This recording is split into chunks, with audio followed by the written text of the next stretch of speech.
Excited na ba kayong marinig ang salita ng Panginoon? Amen! Sabi nga po natin kanina, this is the day that the Lord has made.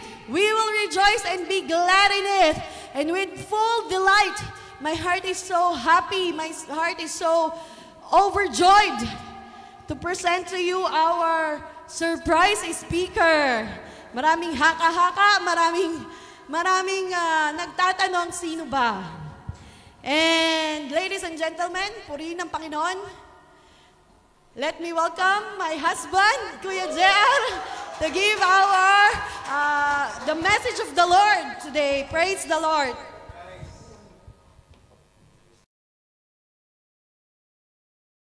Salamat sa Lord. Grabe yung pag-introduce sa akin, no? Parang galing sa malayong lugar, no? Parang hindi nyo kakilala. Amen. Glory to God. Palakpakan muna natin ang Diyos na buhay. Amen. Thank you, Lord. So, ano pong gagawin natin dito? Amen. So, magandang umaga muli sa ating mga kapatid dyan sa FB, online. And,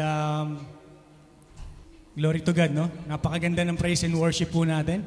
And welcome din po pala sa ating Caleb family. Welcome back kay Kuya Erwin, no? Ang tagal natin din nakita. Palakpakan natin ng Lord sa buhay nila. Amen. Maigsi lang to. Kasi isa ako dun sa mga nagtuturo ng orasan pag kami nagpipreach dito eh. So alam ko yung...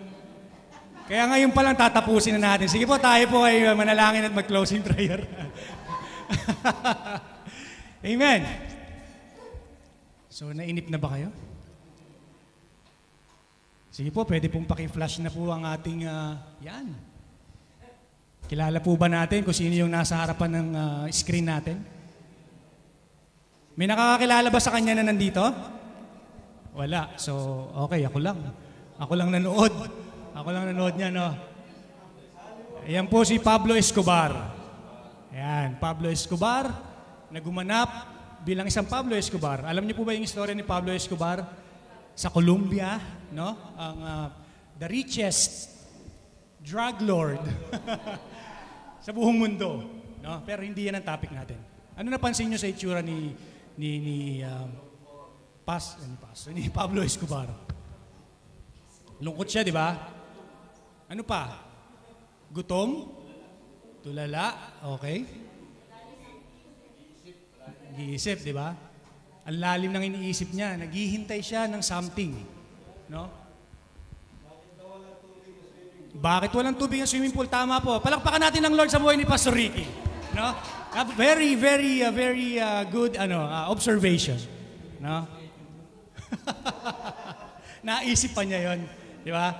Amen. Ay, wala pala akong clicker. Ikaw na lang.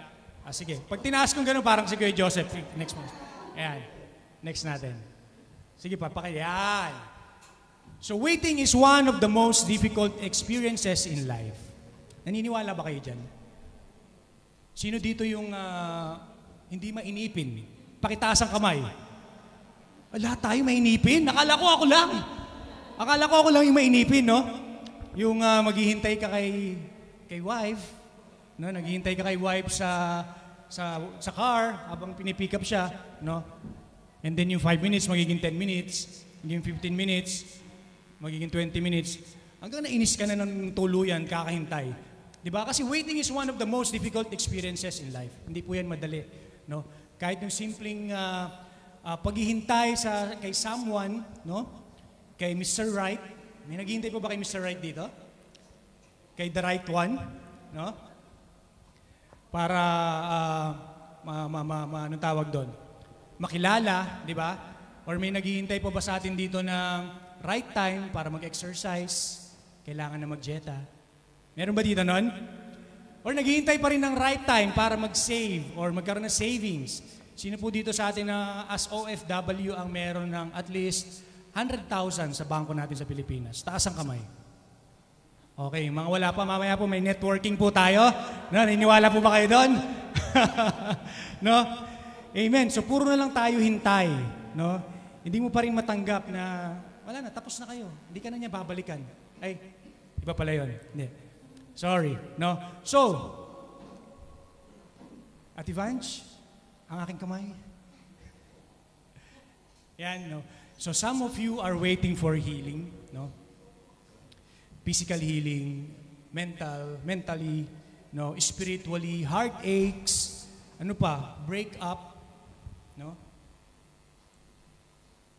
Marami tayong hinihintay na healing sa Panginoon. Amen po. Some are waiting for breakthrough in your family or finances. Diba? Family restoration, no? Family relationships, financial breakthrough. Sino po yung hindi dumadaan dito sa financial breakthrough? Ay, sa financial problem. No? At sino yung nagnanais ng financial breakthrough dito? Taas ang kamay. Amen. Glory to God, no? Matapos na lahat ng ating utang or loan, no? Utang kay kapatid, utang kay nanay, utang kay ate, utang sa bangko, di ba?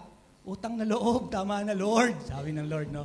Tama na. No? Some are waiting for God to open door of opportunity. Yan. Sino naghihintay dito ng open door of opportunity? Amen. No? Yung naghihintay ng bagong work, naghihintay ng better benefits. Sige nga po, kada sasabihin ko, mag-amen kayo kung kayo yon.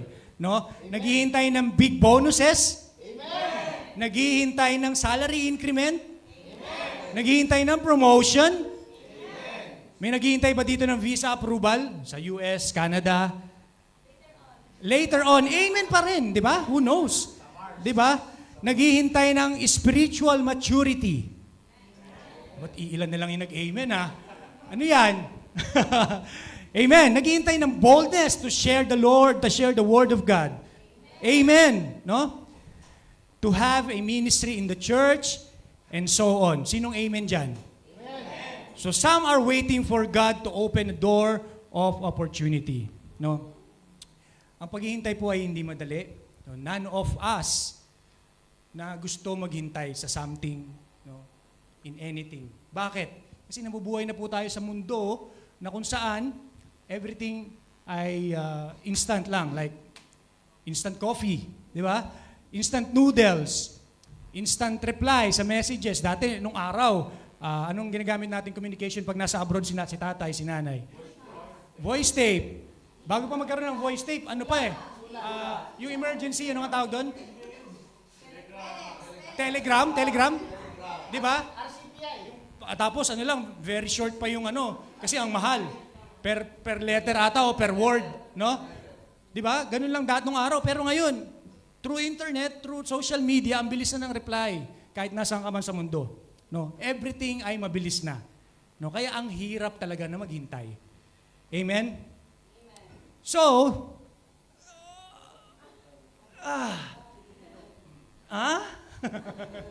the truth is, waiting is not passive or peaceful. Rather, it's painful. It stirs questions in our hearts, no? At Evange, why has not God answered me yet?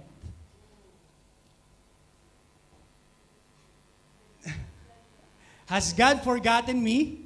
Yan, nalabas na pala. And is this the end of my story? Amen?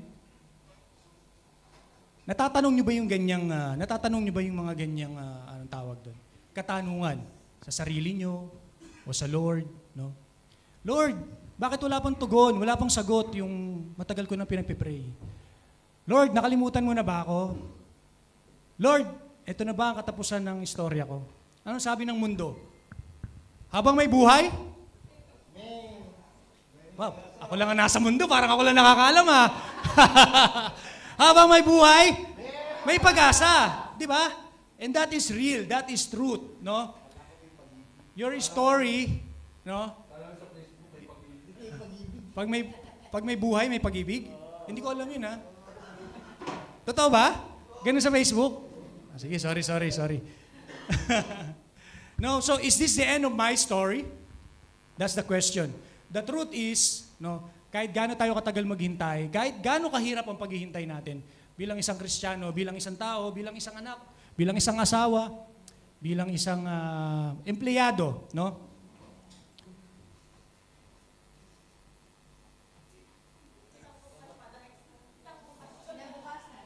There is hope beyond the waiting. Dapat nga may Bluetooth no? No, there is hope beyond the waiting. Amen? So tayo po manalangin. Heavenly Father, Lord, we thank you for this beautiful day and for the privilege to gather in your presence, Panginoon. Thank you for your unfailing love and for the assurance, Lord, that your plans for us are always good. Plans to give us hope and a future. Lord, many of us come today with questions, with waiting hearts, or with burdens we don't fully understand, Lord. But we choose to trust you, Lord, knowing that even when life feels uncertain, you are still working behind the scenes, O Lord. Lord, open our hearts and minds as we listen to your word this morning, Panginoon. Let it remind us that you have not forgotten us and that every delay has a divine purpose, Lord. Teach us, Lord, not just to endure our waiting, but to grow and be fruitful in it, Lord. May your Holy Spirit move powerfully in our midst today, comforting the weary, strengthening us, Panginoon, and renewing our faith in your perfect timing. Lord, we dedicate this service, this message, and our lives to you, Panginoon. You may be glorified in this place, Panginoon, O God. This is all we pray in Jesus' name. Amen. Amen. Palakpakan natin muli ang Lord. Amen. So be hope beyond the waiting. Naniniwala ba kayo dyan? There is hope beyond the waiting. Pero where is God in the waiting? Nasaan ang Panginoon in the waiting? No? This is exactly how the people of Judah felt when Jeremiah wrote those words. They were in exile, defeated, displaced, and discouraged. They had lost their city, their temple, and their freedom. Imagine, your freedom, di ba? Nung panahon ng pandemic, ang daming freedom ang nawala sa atin. Di ba? Sino dito yung panahon ng pandemic na anong tawag doon? Na nahuli ng pulis din nagkaroon ng penalty kasi nagbababa ng mask or hindi naka-mask sa labas. Meron ba dito noon? Meron ba sa atin? Kasi meron ako kilala na nagkaroon talaga, nahuli talaga siya. Na fine siya. No? And ang naging issue pa, hindi niya alam na may fine siya. Nalaman niya na lang nung palabas siya ng airport. And nakita sa system. Oo. So imagine the hassle, the trouble, no? And imagine these people, no? People of Judah na natanggalan ng kanilang mga freedom, no? Natanggal ang kanilang ari-arian, no? Na lahat ng kanilang kinagisnan ay nawala. Bakit po? No? Because in our topic for today will come from Jeremiah 29:11. Sabay-sabay nga po natin basahin. For I know the plans I have for you, and not to harm you, plans to give you hope and a future. Yan. Sino pong hindi nakakaalam ng verse na to? Pakitaas ang kamay. Salamat sa Lord. Lahat tayo alam natin yung verse na to, no? And some of us, maybe this is our life verse as well. Actually, that's my life verse. Jeremiah 29:11. No, pero hindi natin yan basta-basta pwedeng i-quote lang, no? Kasi malalim ang ibig sabihin ng ano tawag dito, verse na yan, no? This verse was not written to anyone na pinagpapala lang, no? Yun. Di ba? This verse wasn't written to someone who just got a promotion, okay? And this verse is more than comforting promise. It is a declaration that no matter how long the wait, God's plans are certain, God's plans are good, God's plans are hopeful. Amen. Pakiulit nga po at kalabitin natin ang ating mga katabi. Sabihin natin, God's plans are certain, God's plans are good, God's plans are hopeful. Amen. Do you agree with that? Amen. Do you amen with that? Amen. Amen. Glory to God. No? Napakabuti ng Lord. Dahil ang sabi ng Lord, again, sa Jeremiah 29:11, for I know the plans I have for you. declares the Lord himself, no?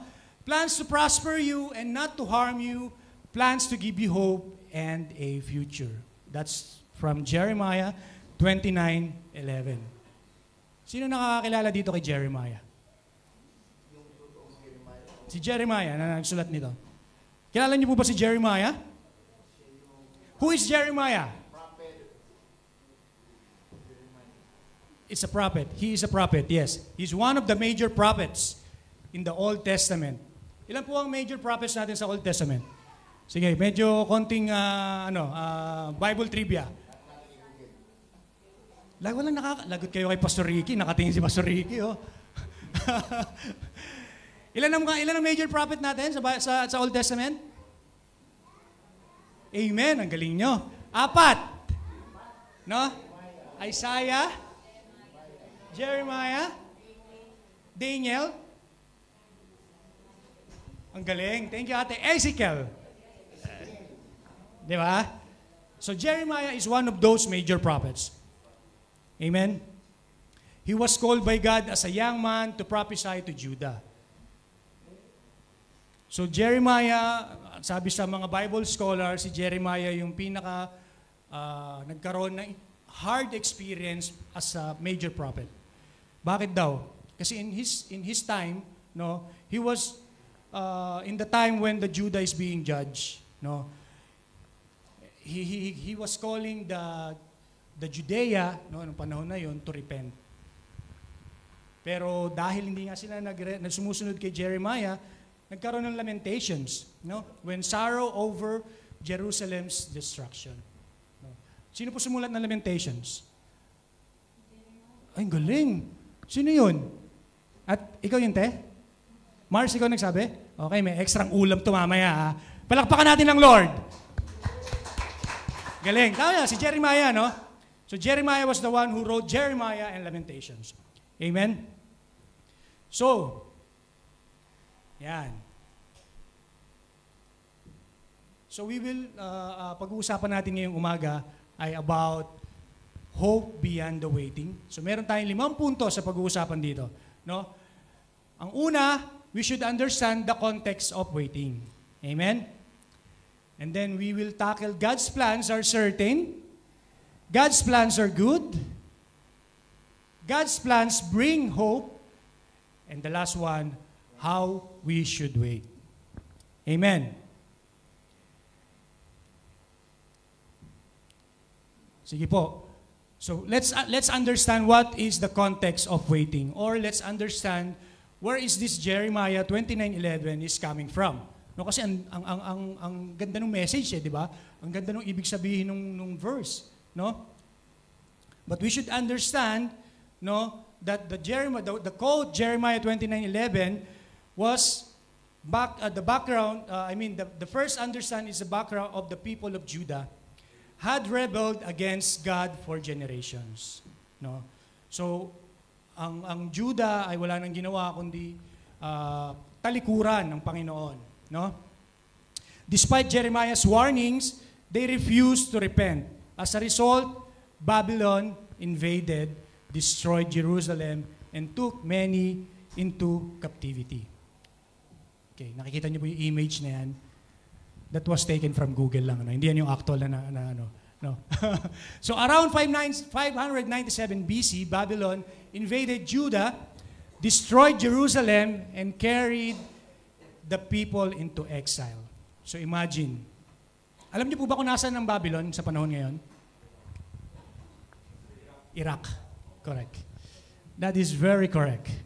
No? Very, very. No? Imagine niyo, dinala ng Babylon ang mga Judea from Israel to Babylon. And yung nilakad nila, when you search that in Google, yung distance nun, no? It's around 500 miles or 890 plus kilometers. Siyempre, wala pa namang sasakyan nun. May mga kabayo, pero malamang hindi sila pinasakay ng kabayo niyan. Doon pa lang, camel. Pero hindi sila pasasakay ng camel. Di ba? Imagine niyo nung nilabas ang mga Israelites sa Egypt, wala rin silang sinakyan, di ba? Mga naglakad lang sila. mga nakapaapa, di ba? So imagine niyo yung hirap, di ba? Doon pa lang, hirap na sila. Papunta pa lang doon. And then, yan, lalakad na sila towards Babylon. And then, sinabi dyan, no, pinapakita sa atin, the temple was burned. Families were separated. No? So, imagine natin yung situation nila. No, they had lost everything familiar, their homes, their community, their temple where God's presence dwelled. No? It would be like suddenly being uprooted from your country, transported to a land with a different language, culture, and religion, and being told that this is your new life. So ikaw, bilang isang tao, no, tatanggalin ka sa lugar na kung saan nakasanayan mo, kung nasaan ka lumaki, at dadalhin ka sa isang lugar na talagang very, stranger, no? No? Hindi siya madali. So for the exiles, this wasn't just political defeat. It felt like the spiritual abandonment. They asked, so has God left us? Has His promise failed?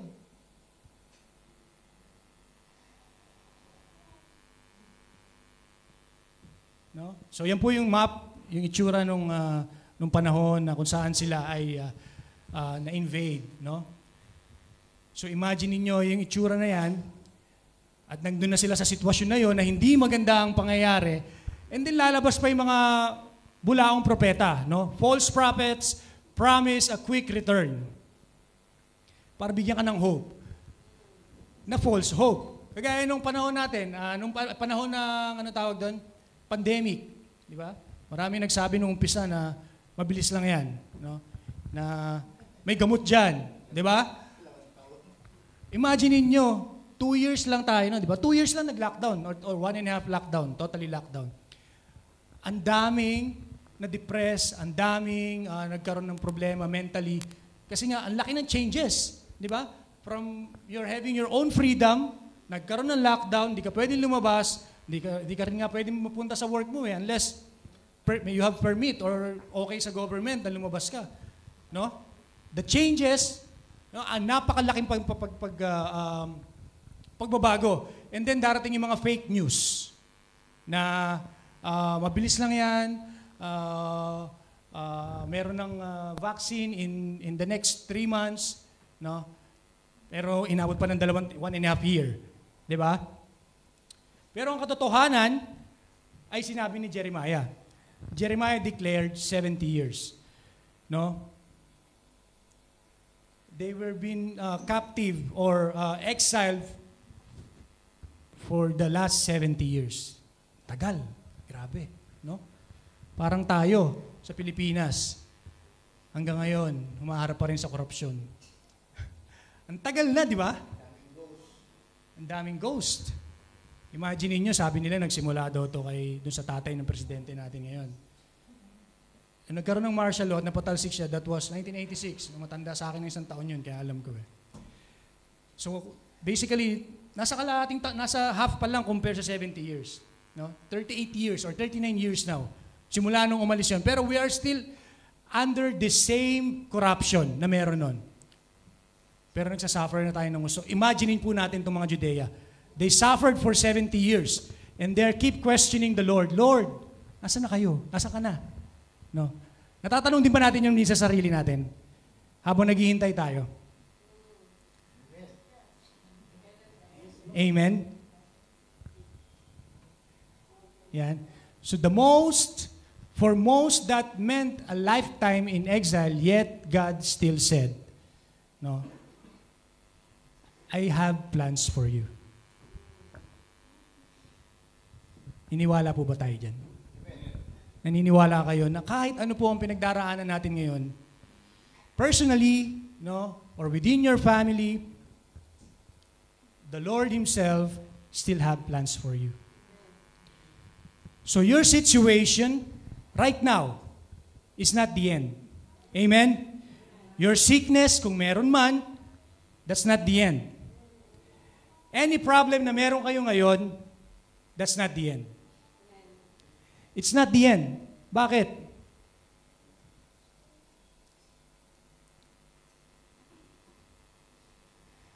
No? Waiting is not wasted time. It is a preparation time in God's hands. No? Anong sabi ng Lord sa Ecclesiastes 3? May nakakaalam po ba, nakakabisado dito? No? Na everything there is a season, di ba? Sometimes, God keeps us in a season of waiting longer than we expect. But waiting is not wasted time. It is a preparation time. Amen? Iniwala ba kayo doon? Amen. Dahil God declares Himself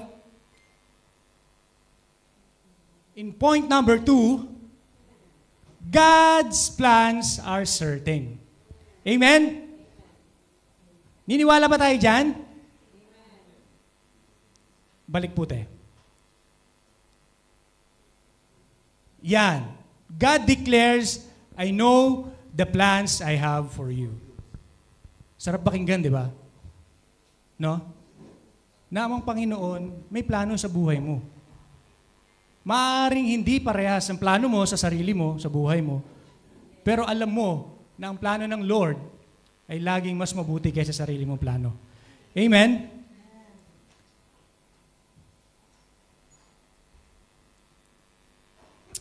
His plans are fixed. Teka, lagpas na ata, te.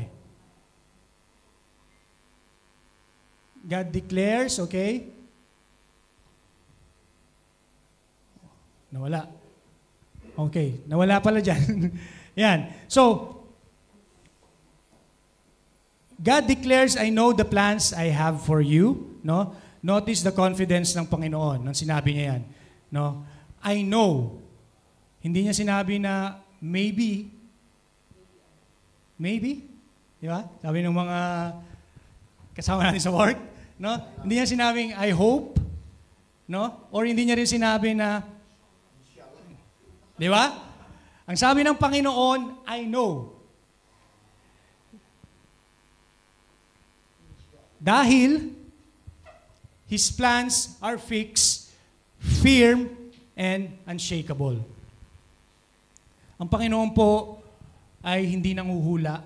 No? Ang Panginoon ay hindi nag-i-experiment sa buhay natin. No? Hindi kagaya natin, no? Na mahilig tayo mag-experiment. Meron tayong plan A, plan B, plan C, hanggang plan Z na. No, Z, no? Hindi mo pa rin na-meet or di mo pa rin nakukuha yung gusto mo. Di ba? Pero ang Panginoon, no? Ang plano ng Panginoon sa atin ay fixed, firm, unshakable. No? Walang magbabago. Hindi magbabago. For Judah, everything looked uncertain. Their future was blurry. But what was uncertain to them was absolutely certain to God. Niniwala ba tayo doon? Niniwala kayo doon? No? The plan of the Lord, no, sa atin ay certain. So lahat ng uncertain para sa atin, absolutely certain para sa Panginoon. Lahat ng akala natin, hindi mangyayari or imposible, imposible lagi para sa Panginoon. Amen? Kasi lahat ng negativity thoughts na meron tayo, laging kabaliktaran sa kung anong gusto ng Panginoon para sa atin. Dahil ang gusto ng Lord ay kabutihan lang para sa buhay natin. Amen? So imagine natin yung, sino nasa construction field dito? Yun, di ba? Pag may ginagawa tayo, may drawings tayong binabasihan, di ba? So doon sa drawing mo, nakikita mo na ba yung kabuuan? Let's say, you're building a building. Di ba? Hindi pa. No? Ang tanging nakakaalam lang ng buong kabuuan ng nasa drawing, kung nasa iyo yung blueprint or yung architect. So ikaw, bilang isang, let's say, engineer, civil engineer, di ba? Electrical engineer, no? Structural. Ang nakikita mo lang kung ano yung gagawin mo ngayon. Yung part mo na gagawin mo lang. Hindi mo pa nakikita yung kabuuan. No? So that's the same sa ginagawa ng Lord sa atin. No? Alam na ng Lord. Alam ng Lord yung kabuuan ng buhay mo, yung plano ng buhay mo. No? Habang ang mga taga-Judea, panay reklamo at panay question na ano nang ginawa ng Lord sa buhay nila. Amen? So you may not know what tomorrow holds, but God already knows it. Amen? Sabi po sa Isaiah 46:10, I make known the end from the beginning. My purpose will stand. Alam na ng Panginoon kung anong mangyayari sa'yo. So, umpisa pa lang hanggang sa katapusan. At hindi magbabago yun. No? Laging mangyayari yun. And then, the Lord Himself, or the heaven, never panics. No? God never improvises. His plan for your life is always certain. Anong sabi po dyan? Sa Psalms 139:16. You saw me before I was born. Every day of my life was recorded in your book. For every moment was laid out before a single day had passed. No? Bago ka pa ipanganak, bago pa ako ipanganak, bago pa tayo ipanganak, alam na ng Lord. No? Alam na ng Lord kung anong mangyayari sa buhay mo. Kahit ang hibla ng mga buhok natin, bilang ng Panginoon. Sino po dito yung medyo nauubos na yung buhok? Di ba? Alam ng Lord yan. Mas lalo na yung paubos na, mabilis ng bilangin, di ba? Biro lang po. Biro lang. Yung mga tinatamaan, medyo, ilagay na konti. So the Lord Himself never panics. No? He never improvises. Kasi ang plan ng Panginoon ay fixed. And always certain, and it's always good. Amen? Which leads us to point number 3, that God's plans are good. Amen. God promises plans to prosper you, not to harm you. Ang linaw, di ba? So ano ba ibig sabihin ng prosper in Hebrew? Ibig sabihin po niyan shalom, no? Or peace, wholeness, flourishing, no? So yung sinabi natin kanina sa Jeremiah na prosper you, hindi po yun ibig sabihin kayamanan or salapi or anong tawag doon? Treasure, no? Hindi po yun. It's all about peace. It's all about wholeness, no? Flourishing your whole being, no? Sa mga katulad ko na medyo papunta na doon sa edad na nandun, no? May tatamaan na naman ba? Mga bata pa tayo dito eh. Di ba? Mas gusto natin ang peace of mind over other material things or over other, anong tawag doon? Makamundong bagay.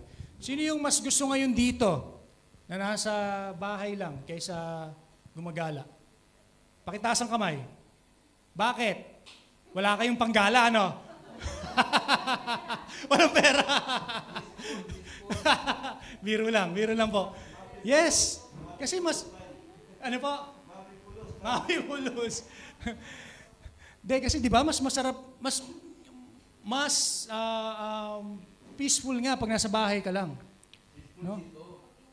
Ano? Peaceful dito. Oh. Lumipat ka na ng bahay. Amen. Tama yun, di ba? Sa iba na walang ganun ng bahay, masarap mag-isa sa bahay. Hindi po yan, hindi yan kasama sa slides ko, ha?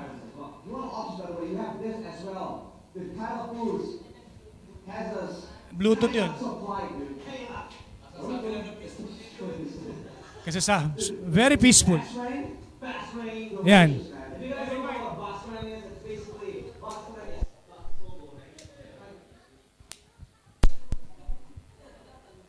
Yun. Amen. Meron na bang nakatulog? Plano ng Lord yun. Kasi baka may nakatulog na sa inyo eh. Di ba? Ginigising lang tayo ng Lord. Amen? Amen. So, pakikalapit nga po yung mga katabi natin and just say hello. Hello. Kalabitin natin. Hello. Mobile mo ba yun? Amen. So it's all about peace, wholeness, and flourishing. That's the promise ng Panginoon. In other words, even in Babylon, I will give you peace. I will keep you whole. No? Sa kabila ng pinagdaraanan nila, sa kabila ng pinagdaraanan natin, kaguluhan dito sa mundo, kapag meron tayong Kristo, meron tayong Panginoon na pinaniniwalaan, there is peace. There is wholeness. Amen? The exiles probably thought, good, di ba? Good ba? Totoo bang good? How can exile be good? But God's goodness is not defined by comfort. It is defined by His purpose. So kung merong, for sure, meron dito sa atin, no? Wala namang excuse kahit ikaw ay isang Kristiyano na, hindi ka excuse na magkaroon ng problema sa buhay. No? But it doesn't mean na gusto ng Lord na problemahin mo yung problema na yon. No? The purpose of the Lord is to prosper you.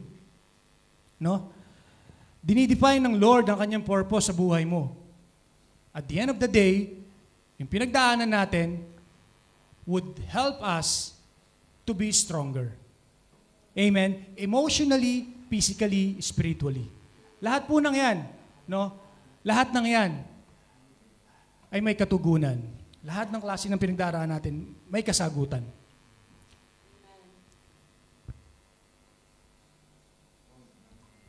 So the exile felt destructive, but God was refining His people to strip away idols, to humble them, to prepare them for restoration. Amen? So what looks like harm in the moment is actually goodness in the end. Amen po ba kayo dyan? Amen. Sabi sa Psalms 33:11, wala ata dyan. Wala nga. So the plans of the Lord stands firm forever. The purpose of His heart through all generations. No, hindi sinabing sa inyo lang, sa family mo lang. Hindi sinabing hanggang dito lang sa anak mo na to. No? Through all generations. Amen po ba? So what looks like harm in the moment is actually goodness in the end. Napakabuti talaga ng Lord, no? Akala nyo po, eto na, yun na, no? That's the end, that's it. Pero mayroon pang mas goodness na naghihintay sa atin. Amen?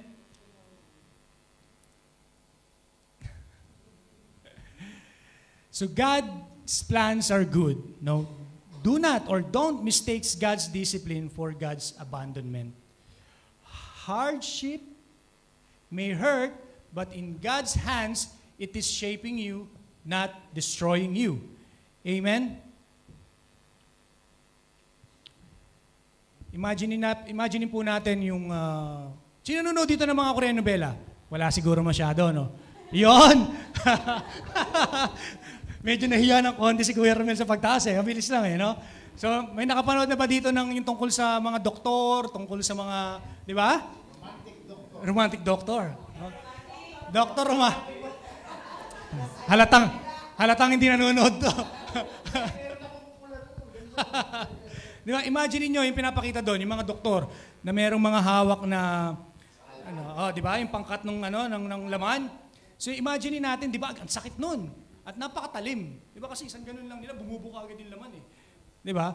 Samantalang tayo, tagal natin inihiwa yung isda, di pa makatkat. Di ba? So ganun katalim, ganun ka-sharp yung ginagamit nila, equipment nila doon. No? Pero bakit ginagawa ng mga doktor yun? Kasi nga, operahan. There's surgery about to do. No? So pag ikaw inoperahan ka, or mayroong surgery na gagawin sa atin, alam nyo na ang ibig sabihin. There's healing process. Di ba? Merong magandang result after nung surgery. So imagine niyo yun. Sa umpisa, masakit. Although ngayon may anesthesia na. Hindi mo na ramdam, no? Hindi kagaya nung araw na walang anesthesia. Talagang ramdam nila yung kada hiwa, kada cut, kada anumang ipapasok sa loob ng katawan mo. Di ba? But still, ginagawa nila yun, tinatanggap nila yun, kasi may kagalingan pagkatapos. So it's the same in God's plans for us. No? Any hardship in the beginning, in God's hands, it is shaping you and not destroying you. No? Kaya, ang sabi ng Lord, God's plans bring hope. Amen. Naniwala ba kayo dyan? No? Amen. Salamat sa Lord. God says, plans to give you hope and a future. Di ba? Sabi sa Bible, hope is equivalent to confident expectation in God's promises, not a wishful thinking. No, hindi siya yung pag inisip mo lang na, Lord, sana ibigay mo na sa akin tong ganito. Lord, sana ibigay mo na sa akin tong promotion na to. Those are wishful thinking, pero hindi po masama yun. No? Hindi yun masama. Hindi ko sinasabing masama. But, in the Bible, God's promises is your confidence to expect something from the Lord. No? That you are waiting for something. Hindi yung nag-wish ka lang randomly. Amen? Dahil, plans to give you hope and a future means I don't see it yet, but I know God is faithful. Amen? Niniwala ba kayo doon? Ano sabi sa Hebrews 11:1? Sino nakakaalam? Now faith is the substance of things hoped for, the evidence of things unseen or not seen. Diba? So that's what the Bible means pag sinabi nating hope and a future. Sabi sa Proverbs 23:18, there is surely future hope for you and for your family, and your hope will not be cut off. Yung hope na yon na sinasabi ng Lord, kailanman na hindi matatanggal or mapuputol sa iyo. Naniniwala ba kayo doon? Amen. Palakpakan muna natin uli ang Lord. Glory to God. Di ba? Sarap pakinggan, sarap himay-himayin nung sinasabi ng Lord sa Jeremiah 29:11. Amen? Dahil God's plans bring hope. Amen? For the exile, the present was painful, but God reminded them, your future is secure. Amen?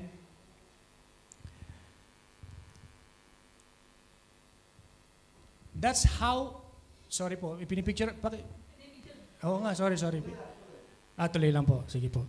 Kasi malapit na po yung time ko eh.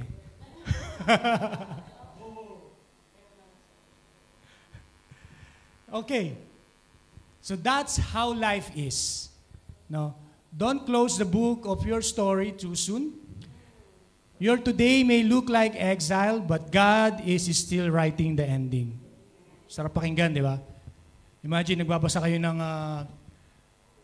pocketbook. Sino nakaabot ng pocketbook dito?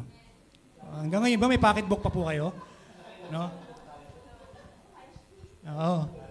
I remember nung panahon na yon, no, sila Ate Vivian, yung mga ate ko, no, ang bibilis sila magbasa ng naghihiraman kasi sila eh.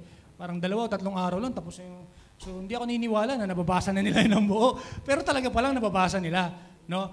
So imagine mo nagbabasa ka ng pocketbook or anything or any book, no, and then you stop in the middle or in the few pages na lang matatapos mo na. Pero hindi mo tinapos. So hindi mo nalaman ngayon kung ano yung ending. Or hindi mo nakuha ngayon kung ano yung moral lesson. Diba? But if you keep reading, you will discover the victory at the end. Amen? Therefore, no matter how dark your present season looks, your future is bright. Amen? He always has the last word. No? Siya lang ang laging mayroong huling salita. No? So kung hindi pa po natin katapusan, no? Hindi pa naman talaga. Di ba? May pinapagawa pa ang Lord sa atin. Meron pa tayong dapat tapusin. Amen? Meron pa tayong dapat, anong tawag doon? I-commit sa Panginoon. No? Therefore, ang ating pong next point and last point for this message this morning is, how should we wait? No? So the question is, what do we do in the meantime? No? Ano sabi ni Jeremiah dun sa instruction niya in verses 5-7? Sige po. Ang sabi ni Jeremiah, build houses while you are waiting, plant gardens while you are waiting, get married and raise children while you are waiting, and pray for the city. Amen?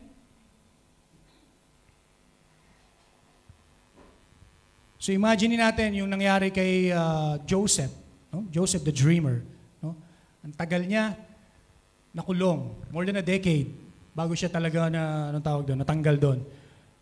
Pero during the waiting, no, while he was waiting, he was still serving the Lord. No? He did not waste it. He did not waste his time. He served faithfully until the day God elevated him. So in other words, don't waste your waiting. Live faithfully where you are. No? Hindi mo alam. Hindi natin alam hanggang kailan tayo maghihintay o hanggang kailan tayo dito. No? So habang naghihintay po tayo, let's live faithfully. Let's serve one another.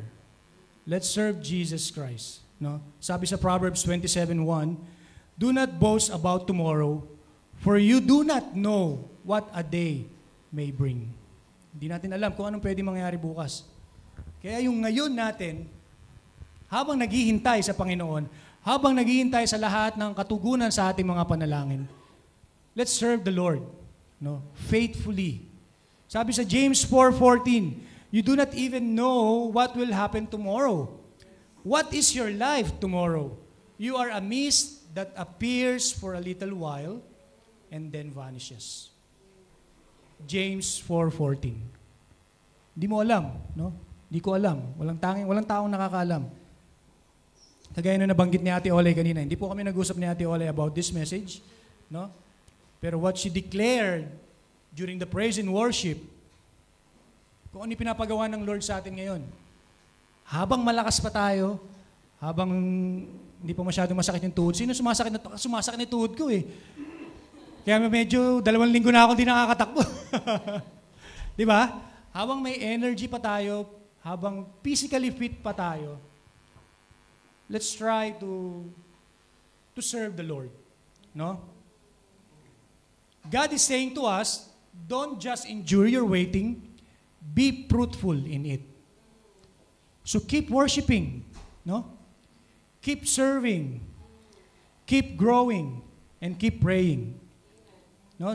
Sabi ng Lord sa keep worshiping, in 1 Thessalonians 5:18, give thanks in all circumstances. No? Sa lahat ng circumstansya mo, you give thanks. Whether it's good, whether it's bad, or whether you are in a difficult situation, give thanks. Keep a praise list, no? Write anything, no? Subukan niyo magsulat in your daily journal kung meron tayo.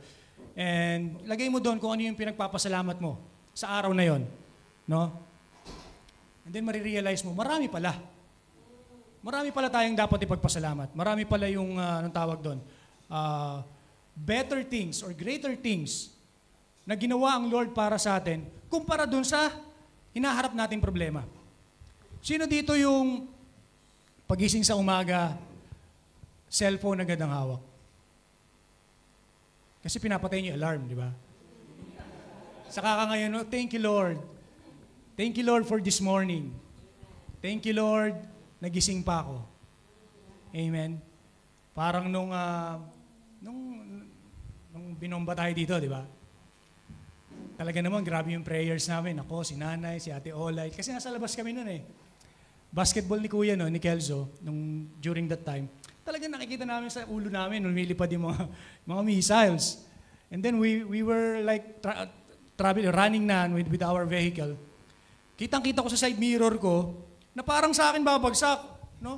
So grabe yung Lord. Lord, kayo na pong bahala. Ito na ba, wala na ba kaming bukas? In my mind, Lord, I know saan kami pupunta. Pero wag mo na, Lord. Wag mo na, Lord. I was earnestly praying quietly nung time na yon. Kasi si Nanay talaga, grabe yung prayer niya, si Ate Ola, yung mga ano sila, yung mga prayer warriors namin yan. No?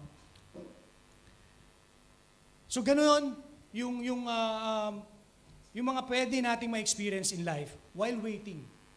No? You keep worshiping, and then you keep serving the Lord. So do not wait for the next season to start being useful. Serve God now, in your home, your church, your work, while waiting.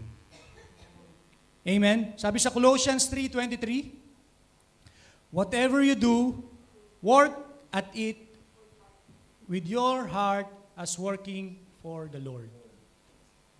Amen? Niniwala kayo dyan? No? Salamat sa Lord. Sino po sa atin dito, among us right now, even dyan po sa ating FB, nakakalimutan ko kayong banggitin, pasensya na po, no?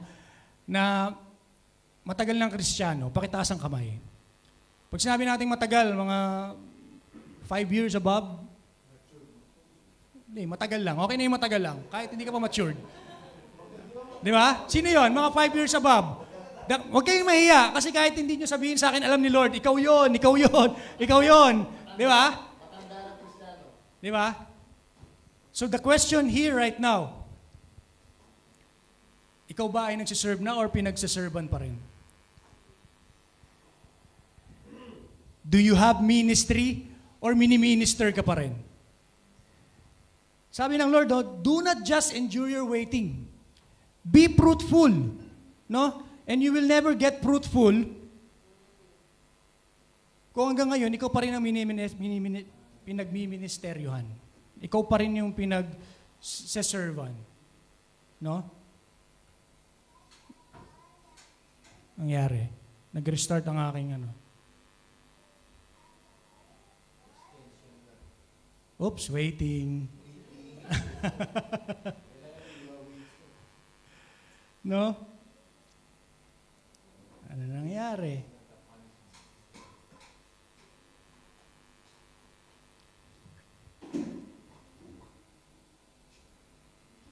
Yan. Sige po, waiting. Matatapos na po tayo. No? Nagugutom na ba kayo? Amen. Amen. Hindi kayo nagugutom, no? Salamat sa Lord. Nag-almusal kayong lahat. No? Meron ba nag-almusal dito? Meron hindi nag-almusal dito? Waiting. Yan. So the Lord says, be fruitful while waiting. Keep growing. Di ba? So stay rooted in God's Word. Do not drift from Scripture. Bakit namamatay? Hindi po. Ano to? 112% pa eh.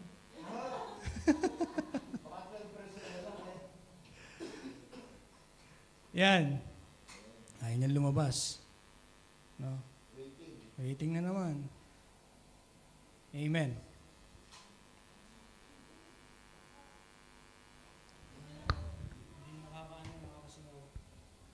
Sige. Ayun na, namatay na. So sabi ng Lord, stay rooted in God's Word. Don't drift away from Scripture when life feels slow or silent. No? Madalas nating naririnig sa ating mga kapatid na hindi na natin nakikita or hindi nakakadalo, may pinagdaraanan. Di ba? Or may something, kaya hindi na sila nakakadalo, hindi sila nakikita. Pero how you will grow sa iyong pananampalataya sa Lord kung during na ngayong pinagdaraanan ay malayo ka sa salita niya. Malayo ka sa church, malayo ka sa kapatiran, malayo ka sa kaibigan na pwedeng makatulong sa iyo or magpalakas sa iyo through the Word of God. No? God's Word gives strength, direction, and peace when answers are delayed. No? Naniniwala ba kayo doon? Glory to God. Di ba? We will grow up, no?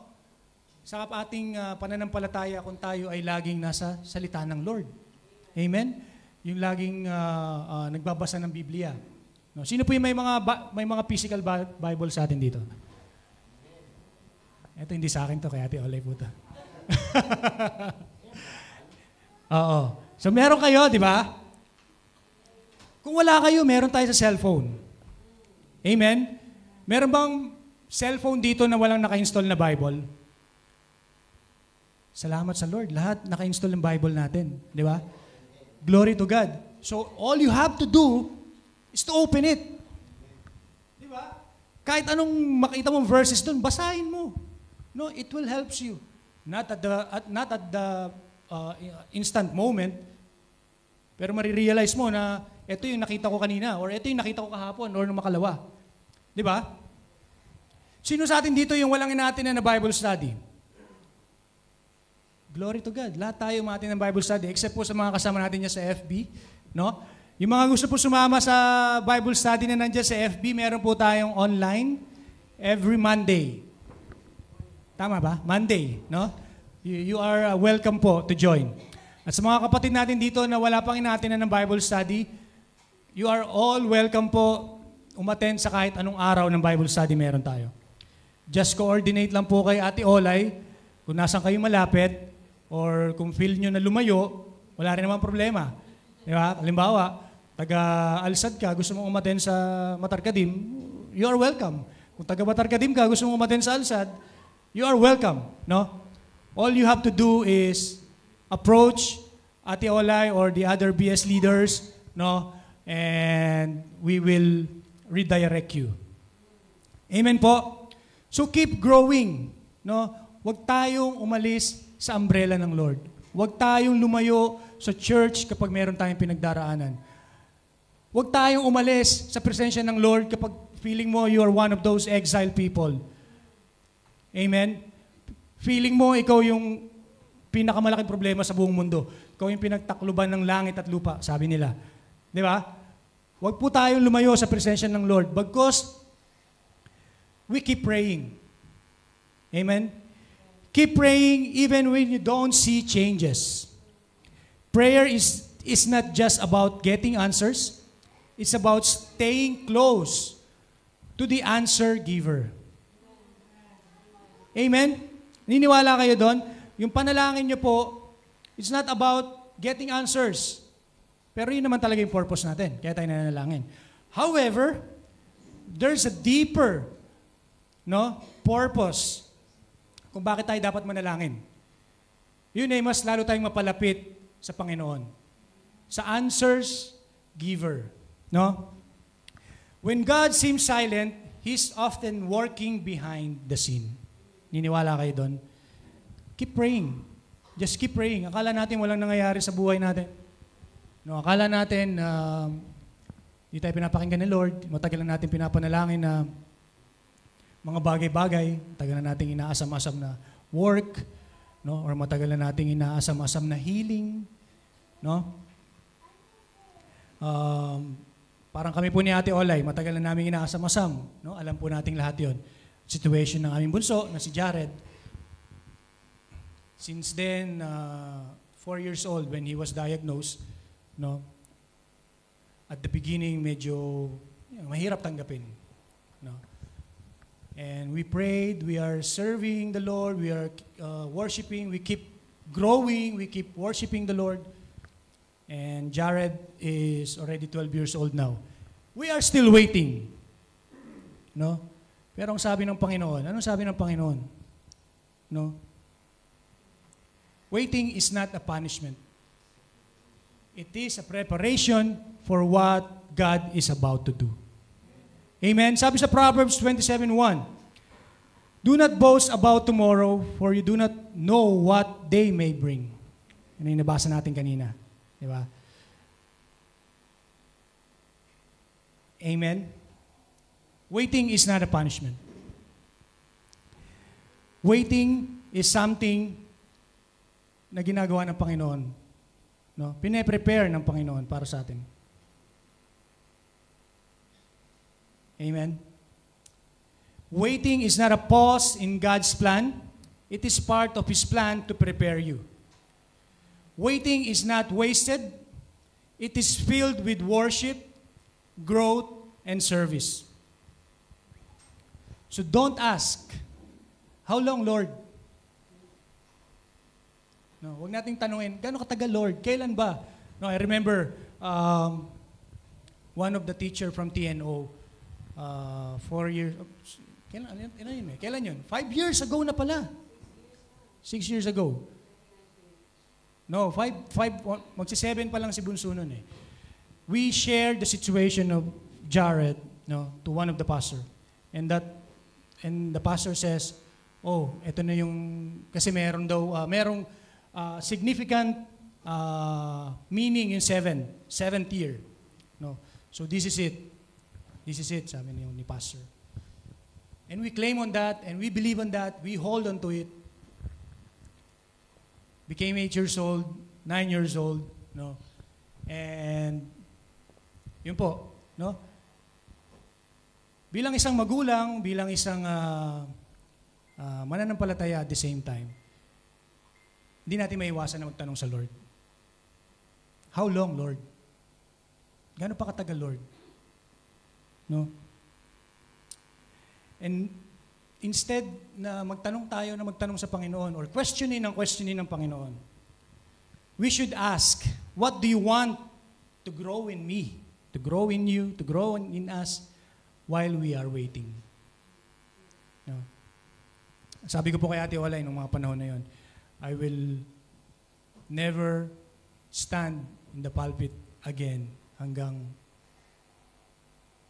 ang itatayo ko dito ay testimony sa miracle na ginawa ng Lord sa buhay ng anak namin. Amen. Palakpakan natin ang Lord. Glory to God. I've been holding the parang nakikipaglaban ako sa Lord. Kinukondisyon, humihingi ako ng condition sa Lord. Pero ang sabi ng Lord, I have plans for you. I have plans for Jared. I have plans for your family. So while you wait, serve me. While you wait, pray with me. Pray for me. While you wait, grow with me. Amen. And then that realization struck me and started, serving the Lord. Bumalik ako sa harapan. Although lagi ako nagda-drums, pero sabi ko hindi ako mag-song lead, hindi ako mag-message, hindi ako those kind of conditioning, parang ikaw mas mataas ka kay Lord. Parang gano'n. Ikaw ba susundin ni Lord? Blackmailing, di ba? Hindi mo gagawin yan hanggang di ko binibigay ito. Parang gano'n, di ba? No, hindi po gano'n ang gusto ng Lord. Ang gusto ng Lord, itanong natin sa Panginoon. Ano yung gusto ng Lord na gawin natin habang naghihintay tayo? Rather, questioning Him, why Lord? How long Lord? Bakit? And how? Diba? Because waiting is not a punishment. It is a preparation for what God is about to do. Amen?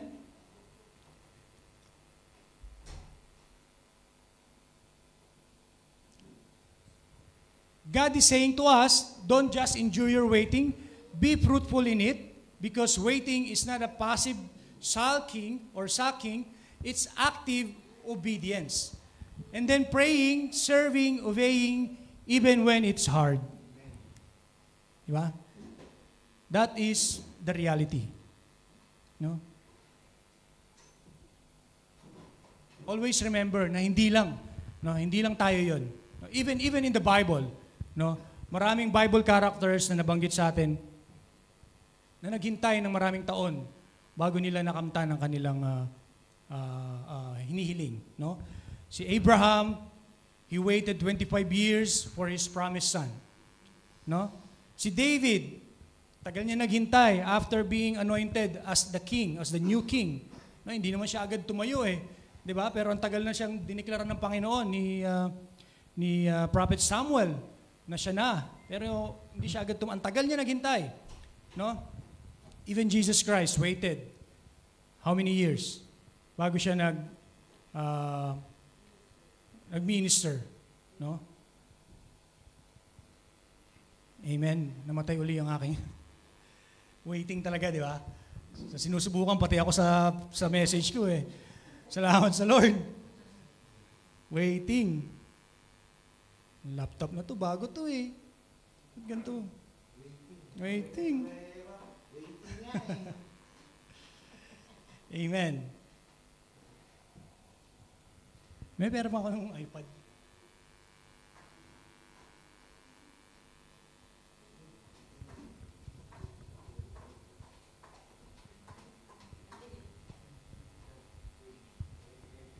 Yan. Okay lang.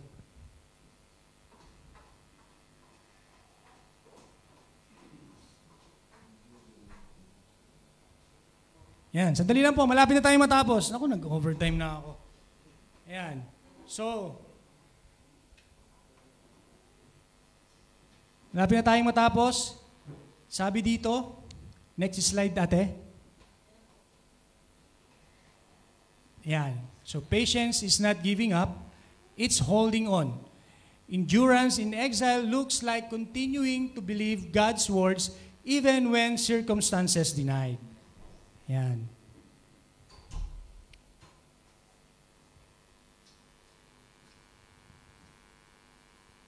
Next po. So, biblical waiting is not despair. It's anticipation. It's leaning forward toward what God has promised. Amen? Next po. So, always remember, God always finishes His story with victory. Iniwala pa kayo doon? Sarap basahin, di ba? So kung ano yung pinagdaraanan mo ngayon, kung ano meron tayo ngayon, hindi pa yan yung ending. No? Kasi hindi pa victory eh. Di ba? Amen. So are you waiting today? Do not give up. Don't lose heart. God has not forgotten you. His plan is still unfolding. Therefore, the best is yet to come.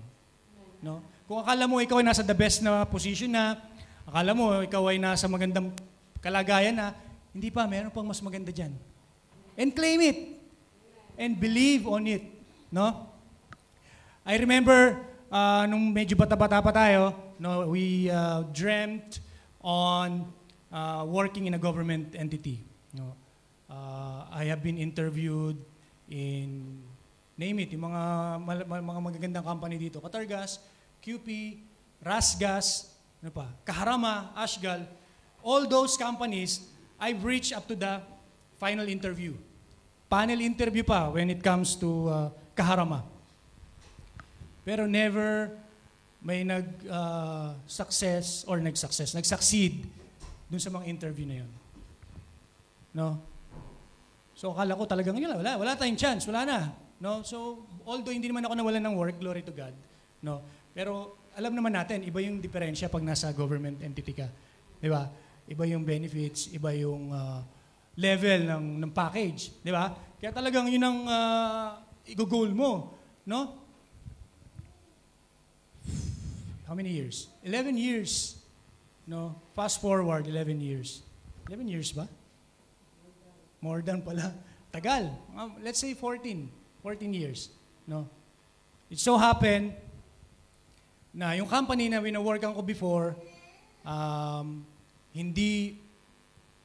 nang project. No? So tapos na. So I was included dun sa mga ma-determinate na. No? That was during the pandemic, 2019, o 2020. No? And although magandang company namin, no, international company, so hinanapan nila ako ng work, plano nila akong dalhin sa UAE. Pero nandito yung family ko, nandito kami lahat.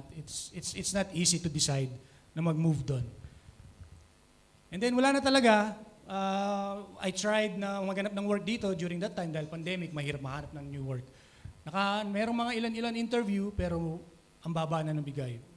No, so in last 2 weeks, bago yung final date ko ng termination, we decided na sige na, I will go. Ate Ola will stay. Pinaprocess na namin sana yung mga dapat process. Habang ano. And then in that very moment as well, I was called by the same company na mag-move sa Supreme Committee project, which is the World Cup. No? Salamat sa Lord, hindi ko na kailangan umalis, hindi ko na kailangan pumunta ng UAE, and my package was retained the same. No? Walang nangyaring pagbabawas. the same lahat ng ano, sabi namin, salamat sa Lord. No? And then akala ko yun na yung the best. No? Akala natin yun na yung pinakamaganda kasi nasa magandang posisyon na eh. I mean, nasa magandang company na. Although under pa rin ako ng company namin, supply lang ako doon. And then natapos yung World Cup 2022. Tapos na rin yung proyekto nung yung company, yung contract ng company ko doon sa Supreme Committee, no? And then akala namin uli, yun na, that's the end, no? But glory to God, yung boss, yung taga Supreme Committee na pinagtatrabahuan ko, which is Qatari, inabsorb po ako. No. Tinanggal ako dun sa dati naming company kasi talagang determinate na rin naman ako kasi wala nang bagong anong tawag doon? Project. Although inoferan din ako na pupunta ng KSA, no. By the way, we were in the same company kasi Ate Lerma, Pastor Jay, and I, and Kuya Louie, yung sa namin pamangkin. Lahat kami nasa same company noon, although iba't iba kami ng project. No? So the same noon, bago ma-operan sila Ate Lerma noon, I was offered as well in a job in the KSA. Pero again, nanatili kami dito, pinili namin manatili sa Qatar. And then it so happened na yung Qatari na boss ko ay salamat sa Lord, sa pabor ng Lord, no? Nagustuhan tayo and kinip tayo. And then na-move ako doon. No? So imagine the years I have been waiting na mapabilang sa totoong government entity company. No? Ang dami kong failures, ang dami kong heartbreaks na pinagdaanan sa mga interviews na pag nakatanggap ka ng regret email. No? Galing-galing ko naman. Bakit? Yabang. Ang galing-galing ko naman. Bakit hindi ako na-fail? De, joke lang. No? Pero at the end, no, merong much better plan ng Panginoon. I would never thought na makukuha ako ng Supreme Committee kasi they are in a different level kumpara doon sa mga nabanggit kong ano kanina. Except sa QP or QE. No? Kuya Erwin is here, makakapagpatunay yung difference ng QE. No? And salamat sa Lord. Again, God always finishes His story with victory. Yung akala mong tapos na, the best is yet to come pa pala. Amen? In conclusion, ayan. Jeremiah 29:11 is not a promise of instant rescue. It is a reminder of God's unchanging character. His plans are certain. He knows them, no? Alam ng Panginoon yung ginagawa niya sa buhay mo. His plans are good. They are for peace, not to harm you. His plans are hopeful. They give you future. Amen? Therefore, always remember, God's plan is greater than my pain, your pain. His hope is stronger than our despair. His future is brighter than my past. There is hope beyond the waiting.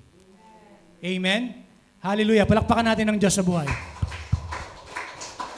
Glory to God.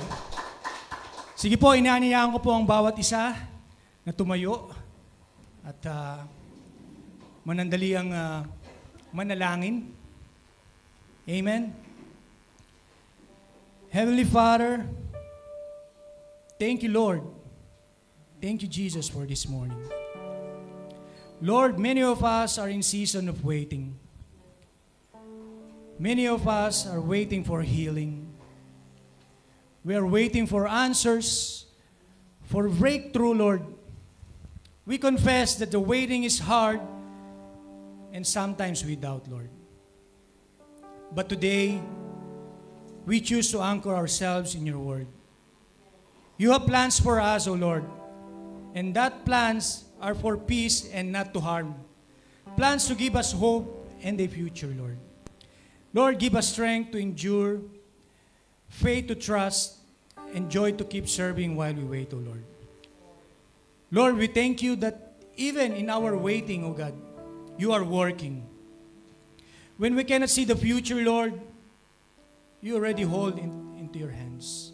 Lord, teach us to trust you, to trust your plans, Panginoon, because your plans are certain, Panginoon. Your plans are good, and your plans are filled with hope. Lord, help us to rest in your timing and walk faithfully where we are planted. Lord, today, we surrender our timelines, our fears, and our impatience into your loving hands. Lord, renew our hearts with your peace. Restore our faith in your promises. And remind us daily, Lord, that your plan is greater than our pain. We wait and hope because you are faithful, O Lord. Thank you, Jesus. We speak, Panginoon, O God, all the blessings.